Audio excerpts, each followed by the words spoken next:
Hey, salut les amis, bienvenue dans cette nouvelle vidéo, épisode 9, si je me trompe pas. Donc là, on va tenter des choses que vous m'avez dites sur les commentaires. Donc on est le lendemain de la mise en ligne de l'épisode 8. Donc là, je vais tenter des choses qu'on m'a dit. Voilà, donc on m'a dit apparemment mon carbu c'est de la merde, c'est un SHA et on m'a dit que c'était pas bien, qu'il y avait plein de défauts là-dessus. Donc je l'ai démonté, j'ai d'autres carbus là en stock, des vrais, des Delarto.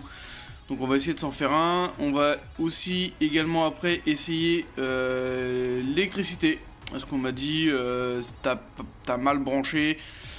Apparemment ça serait mon câble noir qui serait pas bien mis. Bon bah ouais, ok, mais en fait mon câble noir il va de la bobine là, celle-ci, à mon CDI. Donc normalement, enfin voilà, je pense que ça devrait le faire, mais bon.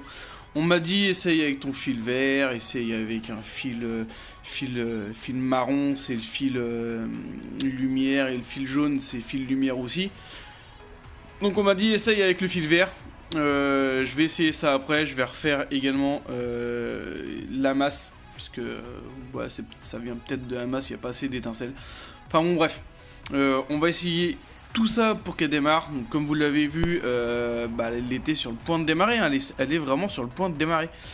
Donc j'ai toujours pas remonté l'échappement, on s'en fout, si ça pète, ça pète.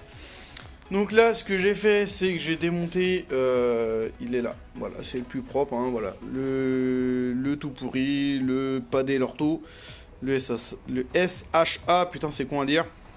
Je vais récupérer les pièces et je vais me faire un vrai Delarto avec. Donc voilà.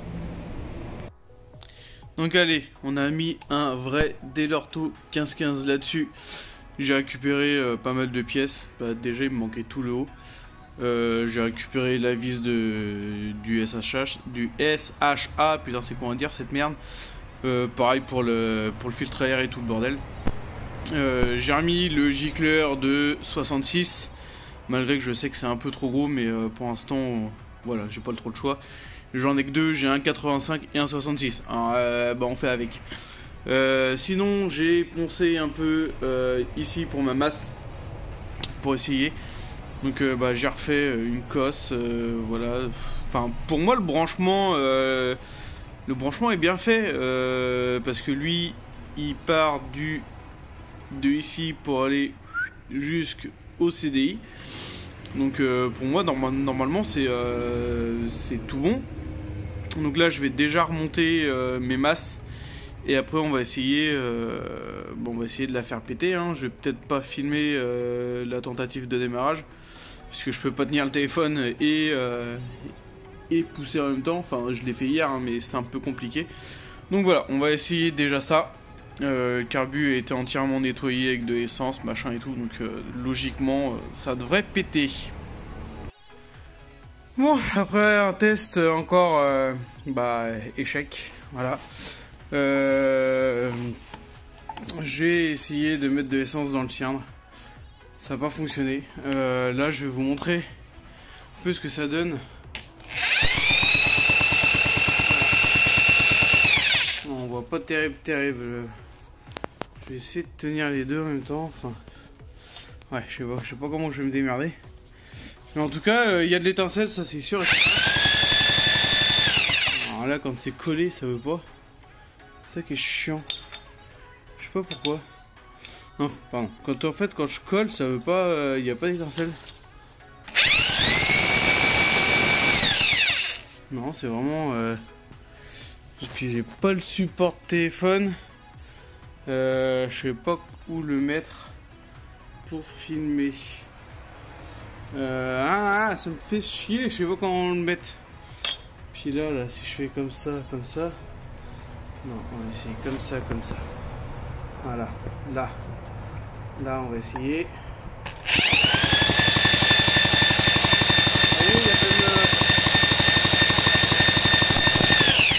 J'ai quand même de l'étincelle, hein.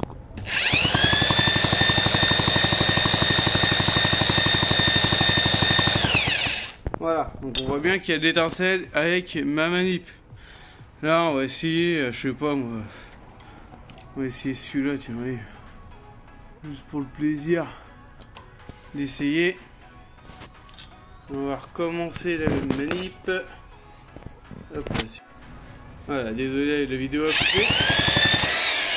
Et non, comme ça, j'ai pas d'étincelle qui arrive à la bougie. Bon, après moult tentatives, donc j'avais raison, j'ai essayé les trois là. Donc j'ai que dalle. J'en étais sûr. Et celui-ci, c'est pareil, quand je le branche à la place du noir, et bah j'ai pas d'étincelle non plus. Donc mes branchements électriques sont bien faits. Hein, parce que voilà, là on peut voir, j'ai bien rebranché. Je vais essayer de vous remontrer ça encore une fois. Pour que vous réalisiez bien que mes branchements, malgré que je sois une merde hein, en électronique, hein, ou tout ce qui est électricité, je vais essayer de faire un truc dans ce style là, parce que là je tiens les deux à une main, alors c'est un peu compliqué.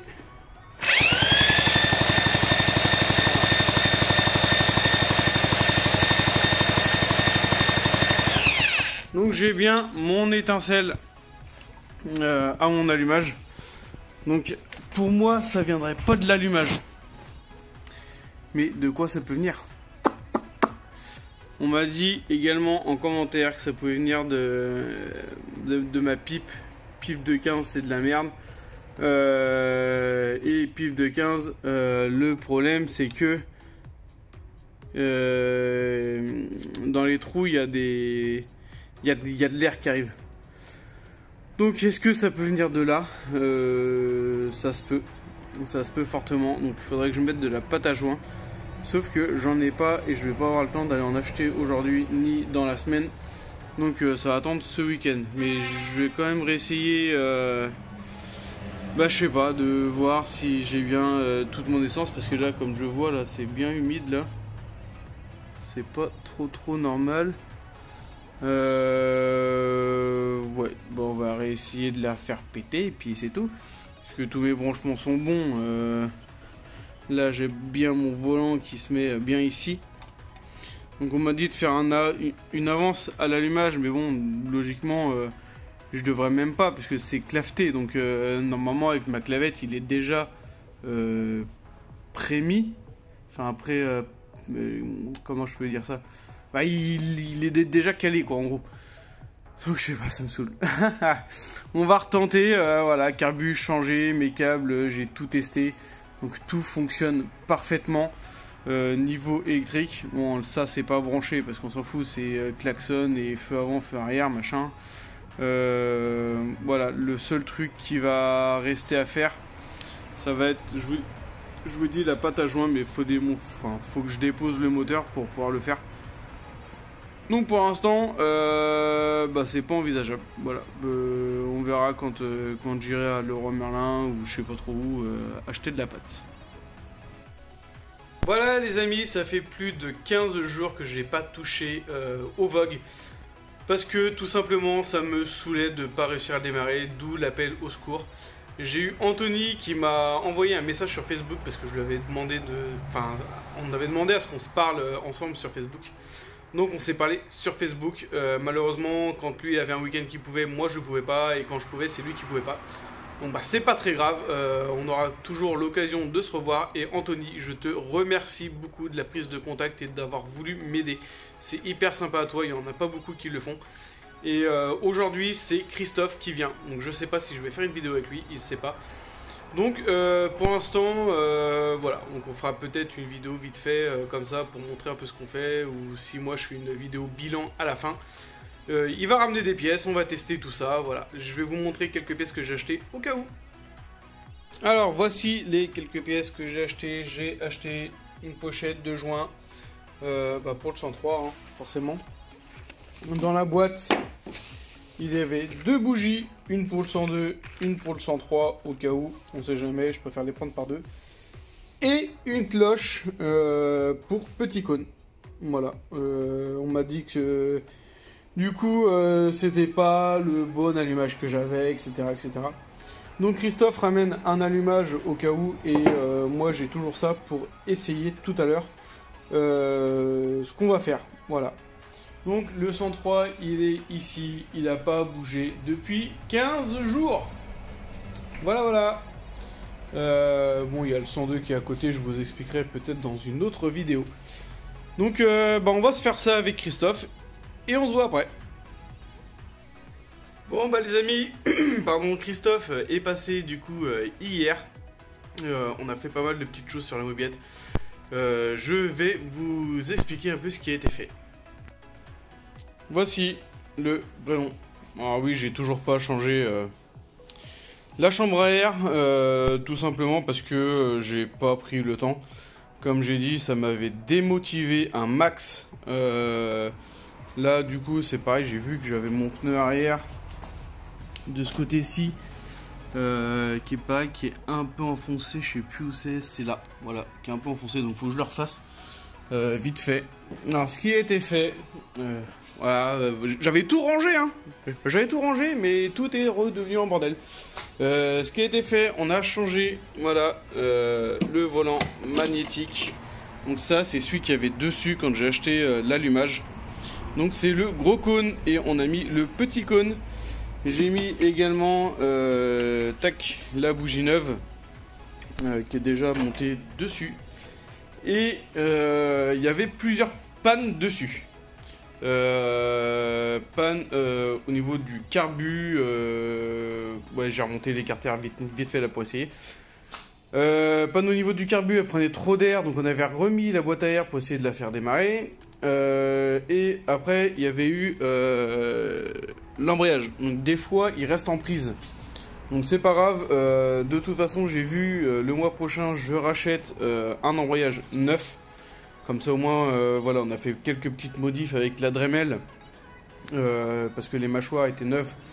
Donc du coup, ça agrippait de trop et ça restait bloqué. Donc voilà. Et oui, pour la question fatale, elle démarre. Merci Christophe, c'est cool. On a même eu le temps de brancher le feu arrière. Malheureusement, on n'a pas eu le temps de faire une vidéo ensemble, mais je tiens quand même à te remercier énormément Christophe d'avoir fait 200 km aller-retour pour venir m'aider à la démarrer. Donc ça, franchement, voilà, c'est super sympa, c'est hyper cool. On a passé une super après-midi. Voilà, je vous la démarre et je refilme dès qu'elle est démarrée. Allez, elle est démarrée. Elle tourne comme une horloge. Enfin, presque. Il y a quelques trucs à refaire. Voilà, le feu arrière. On va essayer de la maintenir. Voilà, il fonctionne. On va essayer de filmer de l'autre côté. Voilà. Je vais même essayer de la poser. Hop là, on va essayer de la poser. Sans qu'elle cale parce que le gicleur est trop gros. Alors, je suis obligé de maintenir un petit peu d'accélérateur. Et voilà. Elle démarre. Nickel. Le feu arrière, il fonctionne. Il n'y a plus qu'à faire l'avant. Et au moins, elle est démarrée. C'est cool, hein? Je suis hyper content. Voilà la brelle. Démarrée. Nickel chrome. Merci Christophe. Donc voilà, comme vous avez pu voir, elle démarre. Enfin. Donc comme j'ai dit, il va y avoir quelques petites vidéos en plus pour bien la fignoler, pour qu'elle tourne droit, parce que là, comme vous avez vu, il faut que je mette soit le starter, ou soit que je mette un petit coup de gaz. Voilà, j'ai un gicleur de 68, donc il est trop grand. J'ai l'embrayage qui déconne un petit peu, c'est un vieux truc, donc forcément, il y a un moment donné, voilà, j'ai pas trop le choix. Et voilà, je vais changer les amortisseurs. Je vais acheter une boîte de gicleur, racheter l'embrayage, finir la jante. Donc là, je suis en vacances dans très peu de temps. Donc la semaine prochaine, je suis en vacances. Enfin, fin de semaine prochaine, je suis en vacances. Donc j'ai 2 semaines. Donc là, je vais pouvoir m'y mettre à fond dessus. Donc je vais commander mes pièces le plus rapidement possible. Et du coup, s'y mettre réellement dessus, peut-être. Également remettre le carbu neuf. Je sais pas, je vais voir si je remets le SHR, enfin l'autre là, le truc chinois tout pourri. On verra. Ensuite, voilà, prendre les amortisseurs, essayer de mesurer ces amortisseurs là, voir la longueur. Bah, je sais qu'ils sont plus courts ceux du MVL. Donc prendre les amortisseurs du MVL, les mettre dessus, voir si ça va bien et si ça baisse un petit peu l'arrière, histoire que ça fasse quand même beaucoup plus propre, beaucoup plus joli à regarder. On verra, refaire le pneu arrière et après on sera bon, brancher le feu avant, parce que comme vous avez vu le feu arrière fonctionne. Il m'a expliqué comment brancher mon feu à l'avant. Et aussi, je voulais lui dire merci parce qu'il m'a donné... Enfin, on a échangé et on s'est vendu des pièces. Une selle pour mon 102. Donc la housse est abîmée, mais voilà, c'est pas grave. Ça se retrouve. Mais au moins, c'est une vraie selle de 102. Donc peut-être pour l'instant remettre celle que j'ai actuellement qui est de Piaggio. Et il m'a également vendu... Voilà, pour mon 102, parce qu'il avait des pièces en rab, et ça c'est cool. Un phare, voilà, un phare de 102. Donc là, ça c'est pareil, ça va être monté dessus. Je vous montrerai quand je ferai la vidéo pour le 102. Malgré que ça intéresse pas grand monde le 102, mais voilà, tant pis. Je ferai quand même une petite vidéo sur le 102 pour montrer un peu ce qui a été fait dessus. Donc voilà pour le 103, la fin de cet épisode. Je pense que ça va être long. Je me suis bien énervé dessus, mais avec Christophe, on a fait un travail de dingue. C'est pour ça qu'on n'a pas eu le temps de filmer en fait. Enfin, on a tellement travaillé dessus, on m'a tellement expliqué de choses qu'à la finale, on a complètement perdu la notion du temps, c'est vrai. Et il y a un moment quand on avait fini l'embrayage, parce qu'elle démarrait, mais on avait fini l'embrayage, il était déjà 17-18 heures. Donc il faisait déjà nuit, donc on n'a pas pu faire de vidéo, voilà. Mais je tiens énormément à te remercier pour la énième fois, je sais plus combien de fois je te l'ai dit en face et par message. Mais voilà, je tiens à te le dire en vidéo. Merci à toi, c'est super sympa d'être venu. Et du coup, j'espère que cette vidéo elle n'a pas été trop longue, n'a pas été trop chiante, surtout le début, je sais, où j'ai fait mon électricité, là c'était un peu chiant. Mais voilà, c'était pour vous expliquer un petit peu. N'hésitez pas à vous abonner, à liker, pourquoi pas partager. Et je vous dis à la prochaine pour une nouvelle vidéo. Allez, ciao tout le monde!